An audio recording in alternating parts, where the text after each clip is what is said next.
Bibliaudible, l'histoire commence.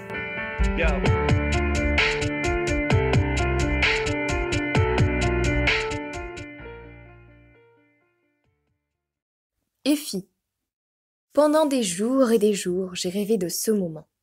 J'imaginais un avion gigantesque équipé de sièges aux écrans incorporés sur lesquels j'aurais pu regarder des films pendant 16 heures d'affilée.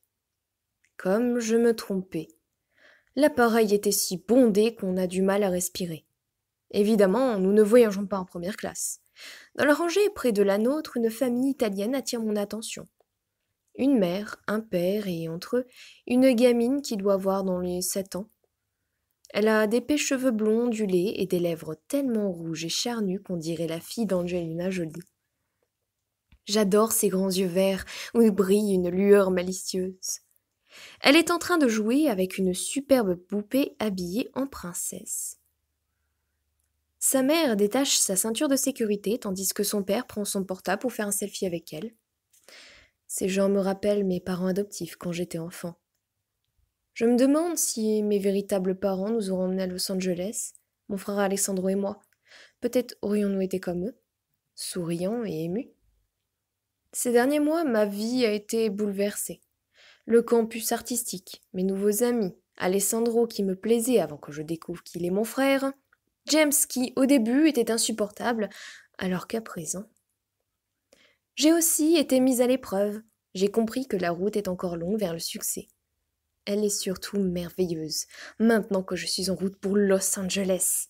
J'ai envie de vivre cette aventure jusqu'au bout. J'ai envie de rencontrer de nouvelles personnes. J'ai envie d'apprendre tout ce qui me sera utile pour réaliser mes rêves. James est assis à côté de moi. Je sens son parfum, et sa main est tendrement posée sur la mienne. Il baragouine un anglais incompréhensible avec la jeune fille allemande assise à sa droite. Si j'ai bien compris, elle l'accuse de lui avoir volé les écouteurs que tous les passagers ont à leur disposition pour regarder les films. « Cette fille est folle! Je change de place !» s'exclame James en se tournant vers moi. « Oh, mais la pauvre! Tu te rends compte? 16 heures, sans même voir un seul film !» Je l'observe amusé, et je remarque qu'il a le visage rouge de colère. « Comment ça, la pauvre? Je dois l'entendre maugréer en allemand pendant 16 heures, je voudrais bien te voir à ma place. » J'adore son air boudeur quand il s'énerve. « D'accord, si tu veux on échange, » dis-je en lui serrant la main. Je suis trop enthousiaste. Rien ne pourrait gâcher cette journée. Le regard de James s'adoucit. Il baise nos doigts entrelacés. Je lui souris et je l'embrasse. James. Je voudrais pouvoir prendre une vidéo des filles en ce moment pour montrer à tout le monde à quel point ma petite amie est belle. Je dois dire que les cheveux châtains lui vont bien mieux que les cheveux roses. Elle me plaît ainsi, avec sa couleur naturelle.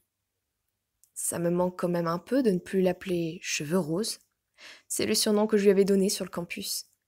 J'ai l'impression qu'il s'est écoulé un siècle depuis que nous nous sommes rencontrés. Depuis ces journées incroyables qui nous ont amenés à être ici, ensemble, aujourd'hui, nous avons gagné un voyage à Los Angeles. Ce genre d'opportunité ne se présente pas tous les jours. En plus, nous partons en couple. Cela semble trop beau pour être vrai. Parfois, j'ai peur que quelque chose ne vienne gâcher mon bonheur. Dommage pour la fille allemande à côté qui continue de s'agiter, de se plaindre. À moi, à l'hôtesse, aux passagers derrière elle. En réalité, ça ne m'importe pas tant que ça, mais je fais semblant d'être en colère pour faire rire Effie. J'adore l'entendre rire.